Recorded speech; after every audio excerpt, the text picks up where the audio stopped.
Commercial bank के secondary function पढ़ने के बाद कमर्शियल बैंक का लास्ट टॉपिक डिस्कस करते हैं, वो है हमारा मनी मल्टीप्लायर। मनी मल्टीप्लायर कहीं ना कहीं हमारे मनी क्रिएशन से रिलेटेड ही है। लास्ट की वीडियो में हमने मनी क्रिएशन पढ़ा था, ये जाना था कि कैसे बैंक्स पैसा क्रिएट करती है, मनी क्रिएशन कैसे होता है, कैसे इनिशियल डिपॉजिट का कितना % बैंक अपने पास रखती है और बाकी पैसा फिर से लेंड कर देती है ताकि वो पैसा उनको इंटरेस्ट ला के दे। इस तरीके से बैंक मनी क्रिएट करती है। अब बैंक कितना पैसा क्रिएट कर पाती है जो उनके पास डिपॉजिट आया है। मान लीजिए कि बैंक के पास 1000 रुपये डिपॉजिट आया है, उस 1000 रुपये का वो कितना पैसा और उस 1000 रुपये से और कितना पैसा क्रिएट कर लेती है, ये हमको इस कंसेप्ट में पढ़ना है, जिसको डिपॉजिट मल्टीप्लायर, मनी मल्टीप्लायर या तो फिर हम क्रेडिट मल्टीप्लायर भी बोलते हैं।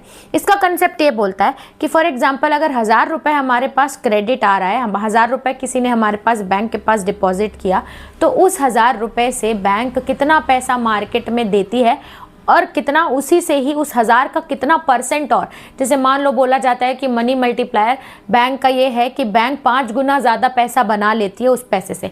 यानी कि हम ये बोल सकते हैं कि अगर बैंक के पास 1000 रुपये डिपॉजिट आ रहा है तो बैंक उस 1000 रुपये में से 5000 रुपये कमा लेती है, यानी कि 5 गुना कमा लेती है। यही कंसेप्ट हमको समझना है। तो इसके लिए हमको एक कंसेप्ट जानना पड़ेगा जिसको हम लोग बोलते हैं LRR। मैंने लास्ट की वीडियो में आपको बताया है कि LRR का मतलब होता है लीगल रिजर्व रेशो। ठीक है, legal reserve ratio. Legal reserve ratio किससे मिलके बना होता है? LRR बना होता है आपका SLR और CRR। SLR और CRR। SLR का फुल फॉर्म होता है स्टैट्यूटरी लिक्विडिटी रेशो और CRR का फुल फॉर्म होता है कैश रिजर्व रेशो। ठीक है, SLR का फुल फॉर्म होता है स्टैट्यूटरी लिक्विडिटी रेशो, CRR का होता है कैश रिजर्व रेशो। ठीक है, अब ये स्टैट्यूटरी लिक्विडिटी रेशो और ये कैश रिजर्व रेशो का मतलब क्या है?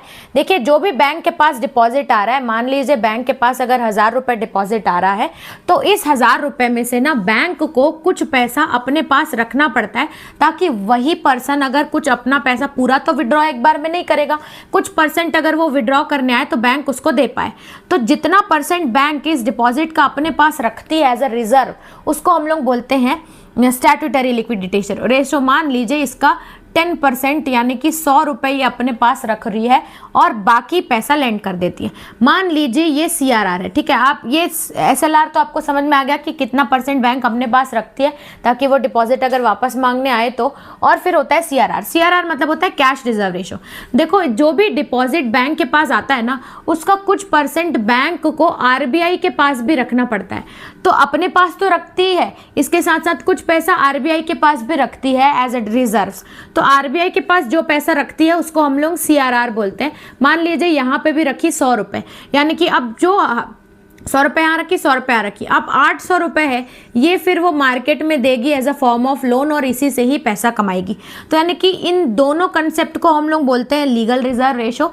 लीगल रिजर्व रेशो हेल्प करता है बैंक के पास, बैंक को मदद करता है कि वो कुछ रिजर्व रखे और बाकी पैसा क्या करे, लेंड करे। अब पूरा कंसेप्ट इस लीगल रिजर्व रेशो का ये, मान लीजिए अगर ये रेशो बढ़ जाता है, 100 से मान लो 200 हो जाता है। अभी बैंक 800 रुपये का लोन दे पा रही है, अब अगर इसको मैं 200 कर दूं यानी कि 400, तो अब बैंक कितने का लोन दे पाएगी? 600 रुपये का लोन दे पाएगी। यानी कि लोन देने की वैल्यू है, अगर लोन ही कम दे पा रही है तो पैसा भी कम, इंटरेस्ट भी कम जनरेट कर पाएगी। अगर मान लीजिए ये 200 से 300 हो जाता है, 300 हो गया, यानी कि बैंक 600 रुपये अब रिजर्व रख रही है, बाकी के 400 रुपये लोन दे रही है, यानी कि फिर लोन देने की अमाउंट कम हो गई। मान लीजिए इसको कम कर देते हैं, इसको 50-50 रुपये कर लेते हैं, यानी कि सिर्फ रिजर्व आपको 50-50 रखना है। यानी कि आप कितना पैसा आप मार्केट में एज अ लोन के फॉर्म में दे सकते हो? आप 900 रुपये एज अ लोन के फॉर्म दे सकते हो। यानी कि अगर आप 900 रुपये दे रहे हो तो आप ज़्यादा इंटरेस्ट कमा पाओगे। तो फंडा समझाने का ये है कि अगर लीगल रिजर्व रेशो ज़्यादा रहेगा तो बैंक की लेंडिंग कैपेसिटी, लोन देने की कैपेसिटी कम हो जाएगी, जिससे बैंक कम पैसा कमा पाएगी। अगर लीगल रिजर्व रेशो कम होगा तो बैंक ज़्यादा लोन दे पाएगी और ज़्यादा पैसा कमा पाएगी। इसी को ही मनी मल्टीप्लायर बोलते हैं। और मनी मल्टीप्लायर पूरा डिपेंड करता है कितना रेशो है।